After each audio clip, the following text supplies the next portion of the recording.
The Bordens were the most important family in the town of Fall River. They had been there for hundreds of years, yet the Bordens' house was not so very grand. Old Andrew Borden was too careful with his money for that. A cold, hard, loveless man. In 1892, he was 70 years old, and he would not live to see 71. The home at 92 2nd Street was comfortable enough for Andrew Borden and his family. Comfortable, but not grand. Down in the basement was a coal-fired furnace which kept the house warm in winter. Near the furnace was a chopping block with a stack of wood for lighting the fire. And near the chopping block was an axe for splitting up the wood into sticks. The home contained 4 women: Andrew's daughters, Emma and Lizzie, their stepmother, Abby Borden, and the maidservant, Bridget. In 1892, Mrs. Abby Borden was 63 years old, and she would not live to see 64. Abby never managed to take the place of Emma and Lizzie's mother in the hearts of the 2 young women. Number 92 2nd Street was not a happy home. Lizzie was 32 in 1892. She had inherited her father's meanness, so she was disgusted and furious when her father gave a gift of land to his wife's family. At that moment, something seemed to snap in Lizzie's strange mind. She never forgave, and she never forgot. "Lizzie," Mrs. Abby Borden said one day, "I haven't seen my cat for ages. Do you know where he is?" Lizzie wasn't beautiful, but her large, light eyes were the most attractive thing about her. "Go downstairs," she promised, "and you'll find your cat." And those eyes glowed with pleasure. Mrs. Borden went down to the cellar and found the cat. It had been laid across the chopping block, and someone had used the axe to cut off its head. But that was nothing compared to what would follow. August 4th, 1892 was a hot and humid morning. Even at 6:15, the sun was blazing hot as maidservant Bridget struggled downstairs to light the cooking stove. She felt ill. Everyone in the house had been sick the day before, maybe from eating meat that had gotten too warm in the summer weather. Little Emma was spared because she was away on holiday. After breakfast, Mrs. Borden went upstairs to lie down. She was still feeling unwell from the day before. Mr. Borden left for work, while Bridget set about cleaning the windows.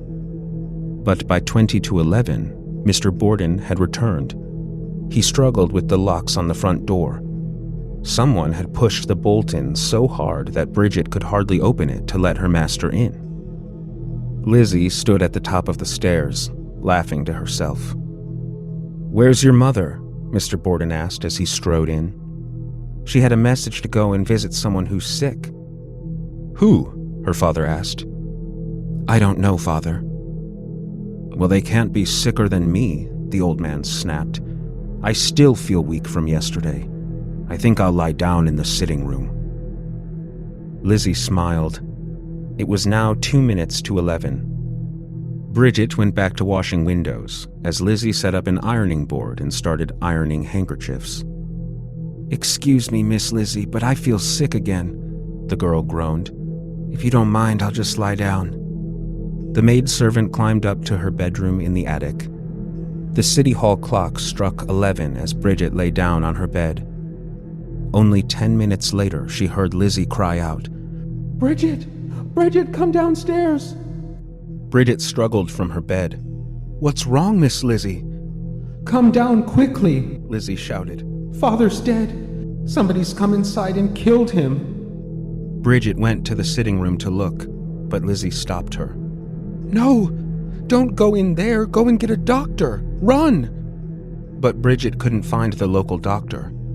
She left a message with the doctor's wife and hurried back to number 92 2nd Street. "How could this happen?" the girl groaned. "Where were you, Miss Lizzie?" "In the garden," Lizzie Borden sighed. "When I came back, the door was open wide." A neighbor, Mrs. Churchill, saw the frantic women and came over to find out what was wrong. She opened the door to the sitting room where Andrew Borden had gone to rest. His feet were on the floor, his head resting on the arm. But it was a head that no one would have recognized. There were 11 cuts between his nose and ear. One blow had sliced his eye in half, and another had almost cut his nose clean off. Blood covered the walls, the floor, and the sofa. But Andrew Borden hadn't moved. His killer had slaughtered him as he slept. Mrs. Churchill backed out of the room. "Where were you when this happened?" she gasped. "I was in the barn," Lizzie murmured. "Your poor mother, where is she?" Lizzie shrugged, helpless. "She went to visit a sick friend. I don't know who." Mrs. Churchill took charge. She sent messages for the doctor and the police. By 11:30, she returned to the house of death on 2nd Street. "If only we could find your mother, Lizzie," she said. "Maybe we should send a message to her friend, Mrs. Whitehead." "No," Lizzie answered sharply. "I'm sure I just heard her come in the front and go up to her room. Bridget, go and see." But Bridget wouldn't go alone. "I'll go with you," Mrs. Churchill offered. The two set up the front stairs. They didn't need to climb quite to the top. The bedroom door was open. Bridget stopped. Behind the bed, half hidden, lay Abby Borden's body. Mrs. Churchill pushed past the rigid maidservant and looked at the gruesome sight. 19 blows had rained down on the back of her head, and one had chopped deep into her neck. But the blood had started to dry and turn dark. In that hot house, which was home to such cold people, Lizzie Borden stayed cooler than ice. As her parents' corpses lay in their blood-stained rooms, she said calmly, "I think I'd prefer them to be buried by Undertaker Winwood." The public believed in Lizzie's innocence at first. After all, she was a Borden, a lady from the finest family in Fall River. She ran a $5,000 ad in the paper for the arrest and conviction of the person responsible, which would be around $200,000 today. The public was forced to live in terror that a madman with an axe was on the loose. That same Friday, the Fall River police found a new, amazing fact.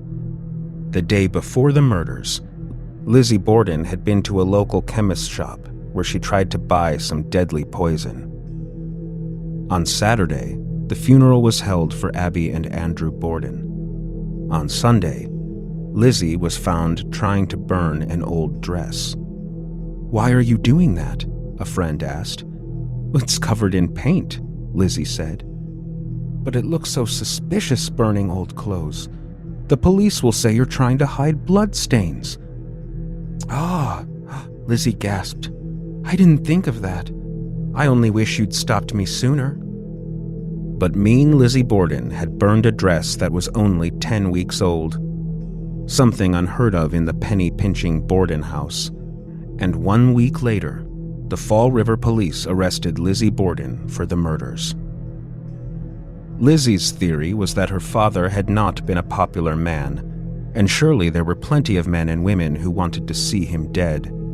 She suggested that the killer had slipped poison into the Bordens' milk that Wednesday morning, but it was only enough to make them sick, not take their lives. So the following morning, the killer returned to finish the job. Mrs. Borden received a note requesting that she visit a sick friend and left for the day while Lizzie went out to the barn. Meanwhile, an ill Mr. Borden came home early and laid down to take a nap. Bridget, the maid, was sick as well, and at some point rushed out of the house through the back door to vomit, leaving the door open for a few moments. That was when the killer snuck inside, and with one of the axes from the Borden cellar, hacked Andrew Borden to death. When Lizzie suddenly returned from the barn, the killer was forced to hide. This is when Lizzie discovered the body of her father and asked Mrs. Churchill to fetch the police. Now, Mrs. Borden returned from visiting her friend, and the killer followed her upstairs to take her life with the same axe. This person then escaped through the front door while police entered through the back. The trouble is, experts were certain that Mrs. Borden had died before Mr. Borden, which explains why the blood was already dry. There was no indication that Mrs. Borden had ever left the house that day, and likewise, no sign whatsoever that Lizzie had gone into the barn. The policeman that entered the barn first swore that the floor was thick with dust, and there was not a single scuff or footprint in sight. The trial was almost a year later, and in the middle of another heat wave. Inside the courtroom, which was over 100 degrees, the lawyer had placed 2 items on the table, covered in tissue paper. He removed the first, one of Lizzie's dresses, and the tissue fell away from the second box. It contained the shattered skulls of Mr. and Mrs. Borden. Lizzie fell into a dead faint at the shock, but the shock was not great enough to make her confess. She sat silent through the days of the trial. At last, her lawyer pleaded that the jury must either set poor Lizzie free or be blamed for placing a noose around her neck. He reminded them that Andrew had gone to his grave wearing a ring that was gifted from Lizzie. "To find her guilty," he finished, "you must find her a fiend. Does she look it?" The 12 men of the jury looked at Andrew Borden's little girl. Her large, pale eyes looked back, eyes that had never shed a tear for their deaths. Yet, as her lawyer claimed, the eyes that cannot weep are the saddest eyes of all. The judge turned to her and asked, "Lizzie Borden, have you any words you wish to say to this jury?"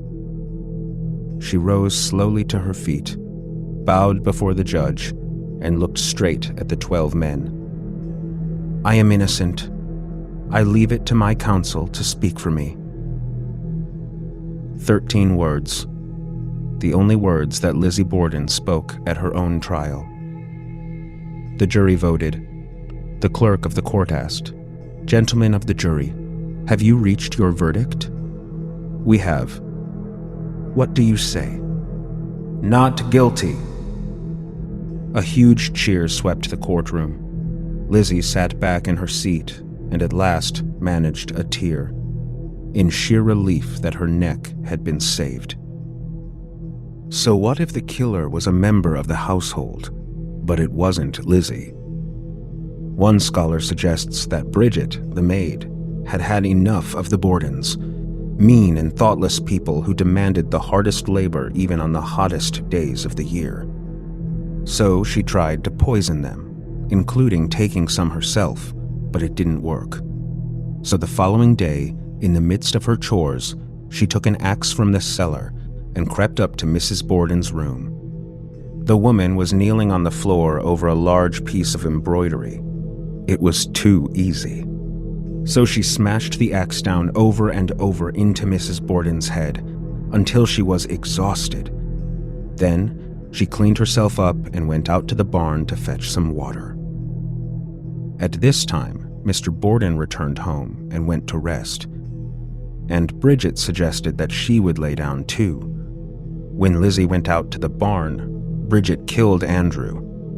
There were fewer blows, and they were weaker ones, because Bridget was now too tired to do more.